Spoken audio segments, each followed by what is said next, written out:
Hi, I'm Joel Bloom, president of New Jersey Institute of Technology.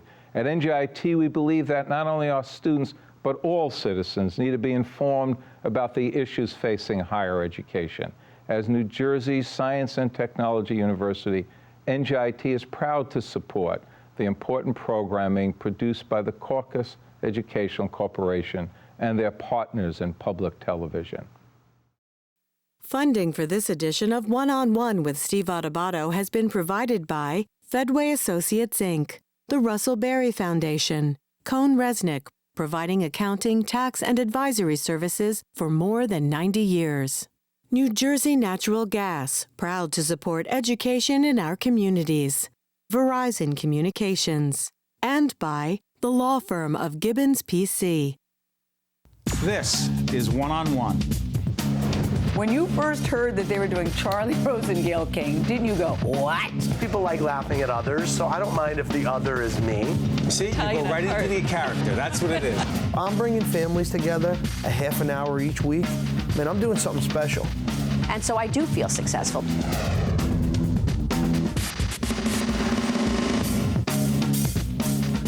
Steve Adubato here. More importantly, I'm here with Angelica Berrie, the president of the foundation, the Russ Berrie Foundation. I got to ask you, the tables are empty behind us. That means because the luncheon that we had after the 17th annual Russ Berrie Awards for Making a Difference is over. But we just talked to some amazing people, didn't we? Every one of them had such an amazing story. Details that we didn't have a chance to hear about. And how each of their lives are beginning to intersect with each other, just what we were speaking about as the ultimate benefit. And how other past winners are reaching out to them and offering them resources to share. And I think that that's an unbelievable benefit we couldn't have predicted. Yeah, so this is a very special edition of One-on-One. We call it Making a Difference. So even though the folks aren't here now, they were here. And you're about to see some incredible interviews with extraordinary people, ordinary people, we like to say, who do extraordinary things. They are the winners, the 2013 winners of the Russ Berrie Awards for making a very big difference. Trust me, it's a half hour that is going to change your life. You'll enjoy it.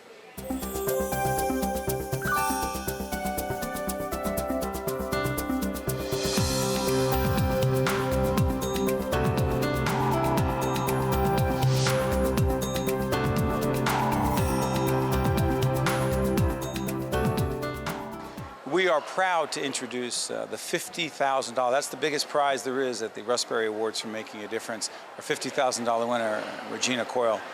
And Regina, were you surprised when you were recognized?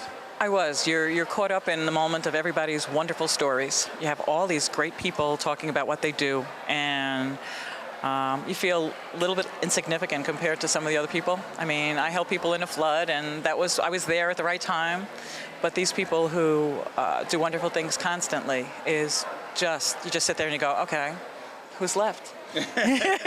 Well, Regina's actually not doing a very good job describing what she did and why she was recognized. Describe the organization you're connected to, the parish house we were talking about. Well, I'm the trustee at St. Margaret of Cortona Parish, and in Little Ferry, New Jersey. And it actually services Little Ferry and Moonachie. What we were actually doing was, after Hurricane Irene, we had a problem because people would not leave their homes. That's a flood area, right? That was a flood area, and people would not leave their homes because they had animals. So we decided, with the help of my pastor at the time, Father Art Humphrey, to make this, if we needed it, animal friendly. So in all the classrooms, we made tarps and papers and had dog bowls and had secured everything so that if push came to shove and this woman decided to hit us really hard, Sandy, we were prepared. We were ready for anything. We were ready for the storm. But after 125 people and animals in their classrooms and everybody secure, we had to evacuate within 15 minutes because the berms blew. Explain to the folks what that means. The berms blew. Never happened before. And so all of a sudden, it's like the levees go. Absolutely. It's you read about how it happened in New Orleans and how it happened in other places, but it was us this time. And you heard the raging water come through, and we had 15 minutes to get these people out.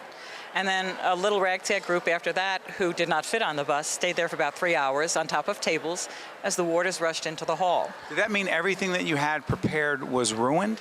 The food, a lot of the food and everything, the stoves were gone. The cots we had put up on tables, which we had set up for dinner, but a lot of the stuff got hit when it moved from the force of the water. I mean, it was a very vicious water as it came through. So you don't give up at that point, do you? I refuse. What do you do? I'm a little Polish, a little bit Irish, and I refuse to do it. And a lot Catholic? A lot Catholic. I checked on my folks who were on one side of town. I knew their house was adversely affected. I had 6 feet of water and found a 3-foot carp in my basement a couple days later. Did you lose your car too? I lost my 2 cars, and as did most people in Little Ferry. You started getting people to come in to the parish hall, and at a certain point, between 250 and 300 people were coming into the parish hall as their place. What made you know that you had to do this? If not me, then who?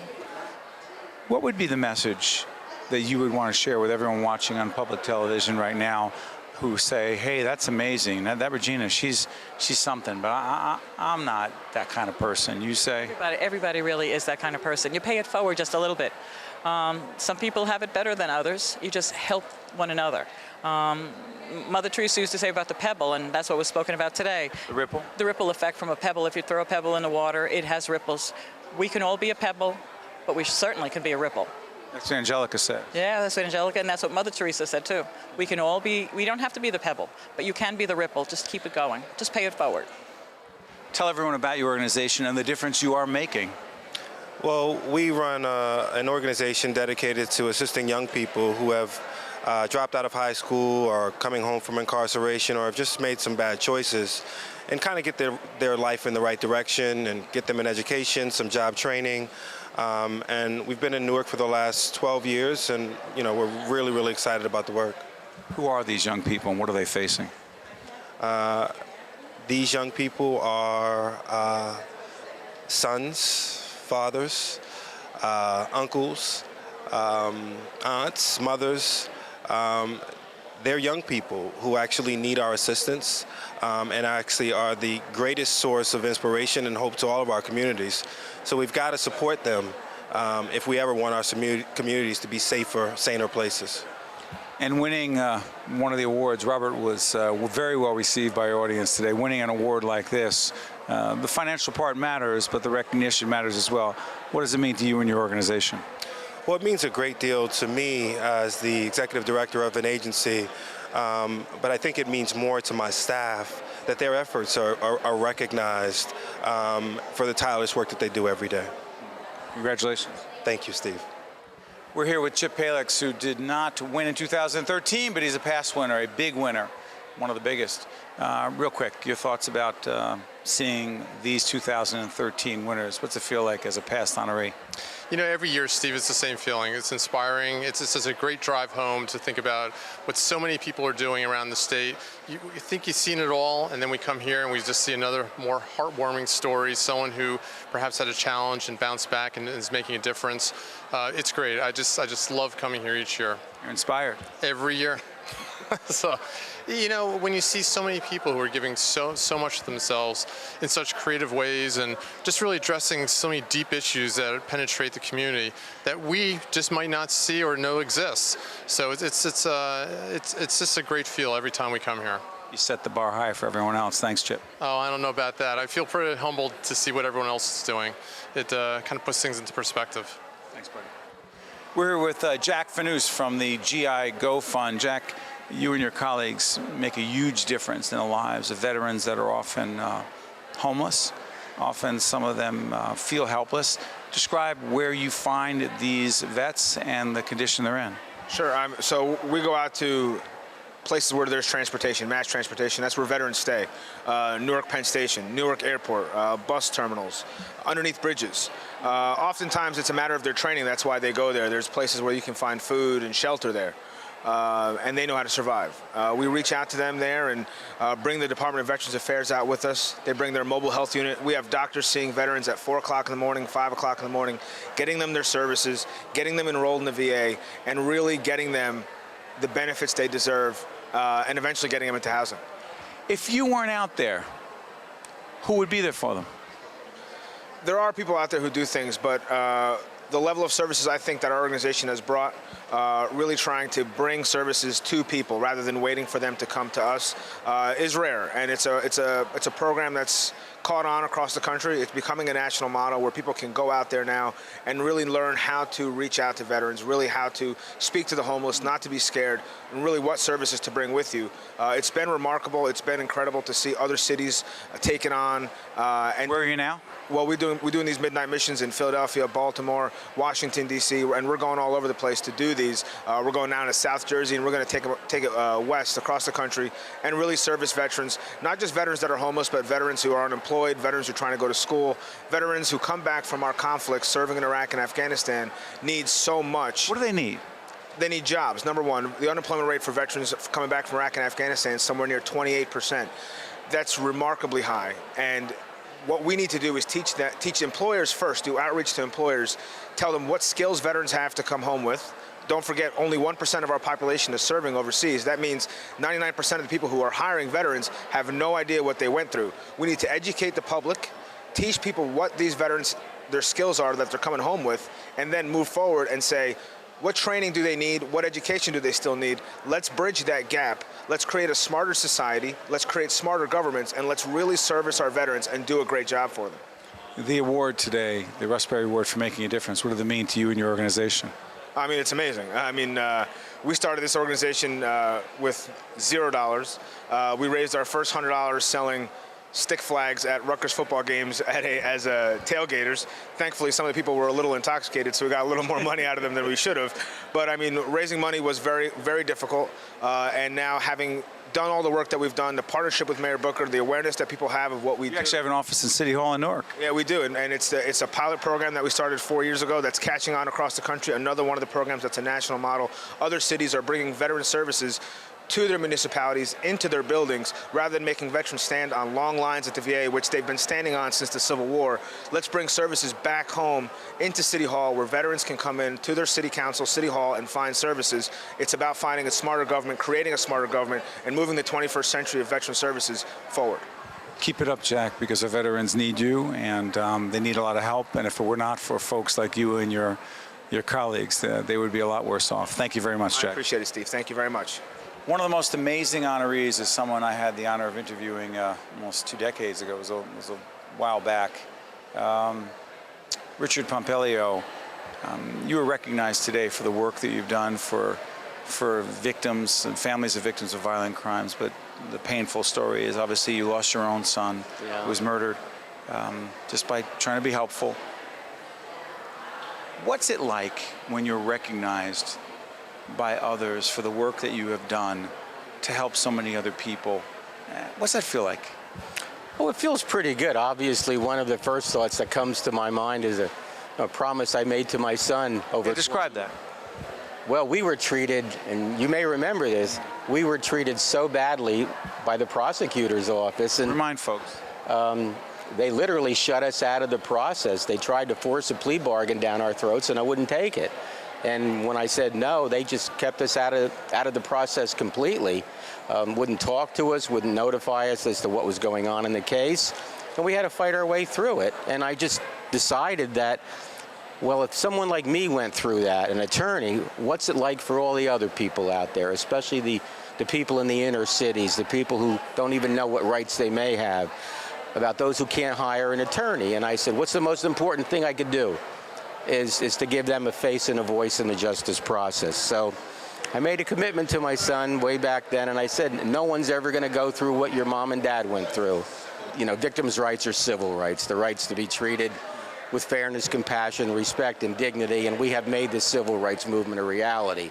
And more people are becoming aware of their rights, and they call upon us when they think their rights are violated. Richard, the other part of the story is for many who are recognized as part of the Russell Berrie Award for Making a Difference, it's out of a tragedy, a horrific, unimaginable tragedy that Richard and his family experienced, that they decide they're going to do something about it, turn it around. Is that part of the message, that you have a choice? You can go one way or the other? Yeah, especially when you're a victim of violent crime. I mean, you could go one of two ways. you could just, put your head in the corner and will yourself to die to get rid of the pain. Or you could say, no, I'm going to fight through it and I'm going to survive. And the word is survival. You have to decide, am I going to survive? And you don't survive by hating. You don't survive by trying to harm people. You survive through love and embracing any other person who can be as hurting as you were at one time. And I just believe, God gives us each other. And he gives a lot of us people who need us. Because we get so much more. I get so much more from every crime victim I help than I can ever give to them. And that to me is what life is all about. He puts us on this earth, I believe, so that we can embrace and help each other. And that's the strength that's built in humanity. One of our honorees, James Baber, did not expect to be recognized. He didn't start a nonprofit. He didn't plan to make a difference, but I'm not even going to say he was in the right time, in the right place at the right time. He was in a certain place at a certain time, and he did what he did. He was on his way to law school at Seton Hall University School of Law, and you saw something over by the PATH train, right? Track 3. That's correct. I was standing up on the walkway above the platform, and I noticed that there was a body lying down on the tracks. So I bolted down the steps, and another gentleman ran past me to go get the Port Authority police and the PATH workers. But the problem was that the PATH train was coming around. It was relatively close. I'm not entirely sure how, but I was standing directly above her. The train was coming in. It was a 72-year-old woman lying there. Yeah, it was a 72-year-old woman. She had hit her head. She was bleeding. Might have been concussed, but she was definitely not in a good spot. But so I jumped down the tracks, grabbed her, lifted her up, and gentleman on the platform grabbed her arms and then pulled her up, and then I got out of there. How much did fear come into it for you? Your fear for your safety? That only came into play once she was off the tracks and I was down there by myself and the platform came up to my chest. That was when fear kicked in, but not before that. What was kicking in before that? Pure adrenaline, pure motion. Just, I need to get this done. I have to do it now.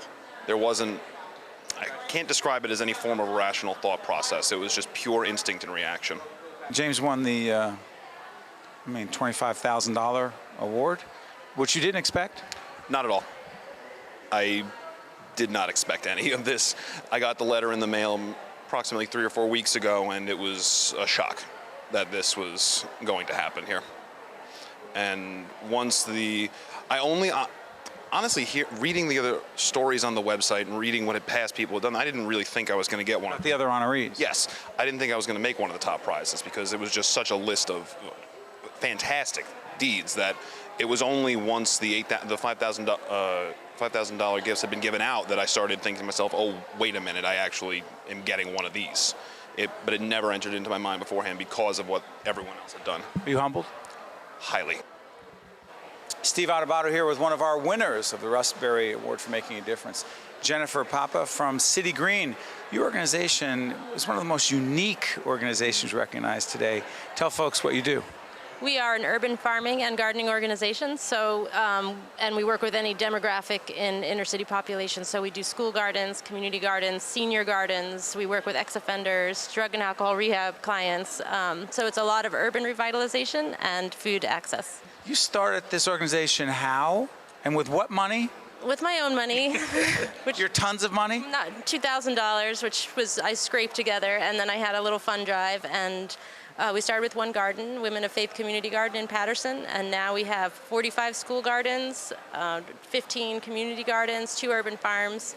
We grew over 15,000 pounds of food last year, so yeah. What's it like for the folks who take advantage of your program who have never had this experience before? What do you see in them? That's the most incredible thing to watch, especially with children, who they see a couple stalks of corn and they're like, oh my gosh, it's a cornfield, and it's like a little bit of, corn next to a brick wall. Kids who pick a tomato and after they've grown it, they eat it right off the vine, they've never had that experience. And it's a lot about giving people the tools to revitalize their own neighborhood. So there's a lot of urban blight and vacant lots that are full of trash that are now turned into productive places by the people who live there. We don't come in and do all the work. We work with people in those communities to help beautify those places. It changes their life, doesn't it? It really does. Describe how. It gives people access to healthy food that they didn't have access to before, so that's a big thing. That we take for granted? we all take that for granted, don't we? And, you know, healthy food should not be a right of only people who have a lot of money. So it provides that. And for mothers who want to feed their children healthy food, this is a really nice solution for them so they can garden the food. We also run farm stands off of our farms and accept federal food benefits like SNAP and WIC. So those moms can purchase healthy food at our farm stand using their food benefits. How did it feel to be recognized today by the Russell Berrie Awards for making a difference? It feels great.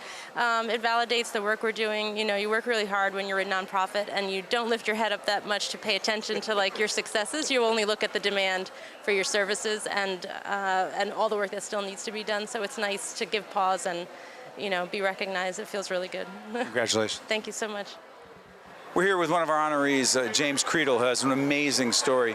Mr. Creedle, you stepped up in the 1970s on the Rutgers Newark campus at a time that there wasn't a lot of awareness of the impact and the prejudice and the bullying is not a word that was being used at the time, dealing with the gay community, the transgender community, the bisexual community. You stepped up. Explain to folks what you did and why it was so important on the Rutgers campus.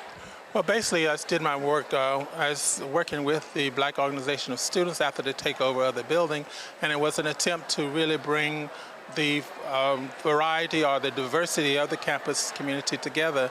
And most of my work was around getting the different student organizations to meet, to discuss some of their issues, to support each other, because we were both, all of the student groups were going through the similar thing in terms of their ethnicity and, in this instance, their sexual orientation.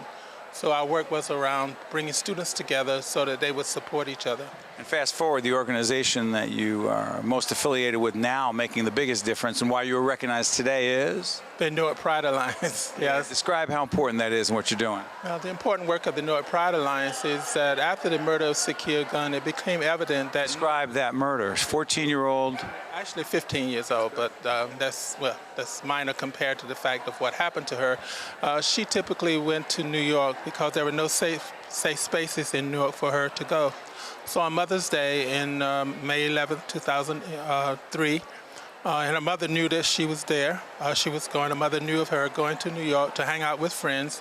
And on her way back, she and her friends were waiting for the bus, and some older man got out of the car and started pursuing them. And she said, "No, I don't want you to. There's nothing you can do for me. I'm lesbian." And he stabbed and killed her. And our attempts since that happened, I heard about it, and a friend of mine and I got together. We formed the community. We asked all the community leaders to come together, and we formed the Newark Pride Alliance, whose primary purpose still is to develop and maintain a community center, because Newark is one of the few major cities, or perhaps the only major city along the East Coast that doesn't have an LGBT community center. And we were promised by Mayor Sharp James during the course of that issue that he would help with that. We've been promised by Mayor Booker that he would help with that, but we're still working on that. In the meantime, we felt that we need to develop safer spaces. So we talked with the mayor, and we worked with the council, and we formed for the first time an LGBTQ commission for the city of Newark, which is one of the few in the nation. And through that commission and through the work of the Newark Pride Alliance, we also began working on other issues like police training around issues of sexual diversity, particularly focusing on dealing with youth. We also work with the mayor in terms of his staff, again with that issue. And more recently, we're working on anti-bullying with the Newark public schools. James, a lot of work continues that needs to be done, and your team is doing it. James Creedle, I want to thank you for the work you're doing. Congratulations on being recognized by the Russell Berrie Awards for making a difference. I sure appreciate that. Thank you, Steve. We're here with one of our winners. Her name is Ann Wagner. She's from an organization called Oasis, which does? We feed women and children and educate the moms, take care of their children while their mothers are in school. We have a hot meal program for everyone. A camp in the summer, after-school program. Where'd you come up with this idea?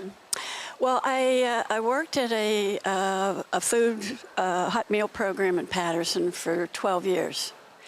And when I retired, there was something missing. And one of my volunteers, Chris Bright, came up to me and said, let's work together. And we opened up something for women and children because there was nothing there. You had to be 18 or older to eat at the other place.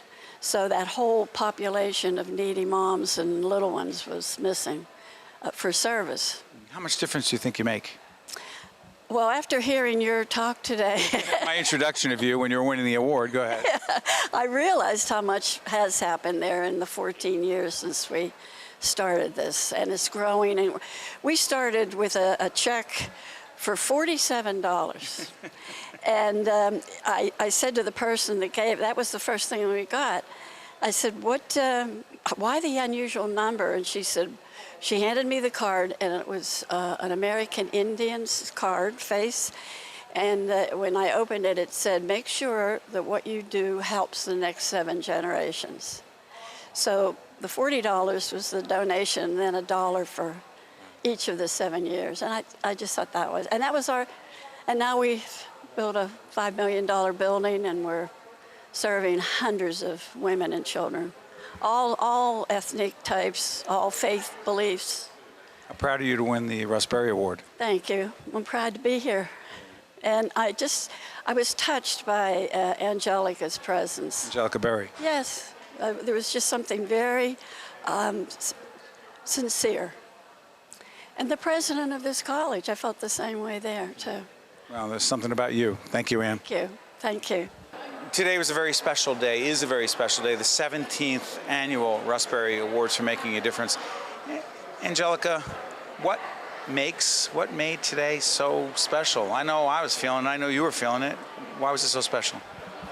I think knowing that every single nominee could have won the prize, and understanding that there's so many good souls in New Jersey that we don't even know about. And I think that that's exactly what Russ meant to create, an award for people you would never normally find, because they don't look to tout their own achievements. So they're really unsung heroes. One-on-One with Steve Adubato has been a production of the Caucus Educational Corporation, celebrating 25 years of broadcast excellence. Funding for this edition of One-on-One with Steve Adubato has been provided by Fedway Associates, Inc., the Russell Berrie Foundation, Cohn Resnick, New Jersey Natural Gas, Verizon Communications, and by the law firm of Gibbons PC. Promotional support provided by the Star Ledger and NJ.com. Transportation provided by Airbrook Limousine. One-on-One with Steve Adubato has been produced in partnership with St. Joseph's Healthcare System. For 17 years, the Russell Berrie Foundation has recognized unsung heroes in New Jersey who have done extraordinary things for others. If you know a New Jersey resident whose selfless or heroic actions make them worthy of recognition, you can nominate them to receive the Russell Berrie Making a Difference Award. With annual cash prizes of up to $50,000, this award can make a significant difference for a very deserving person. Nominations are accepted online.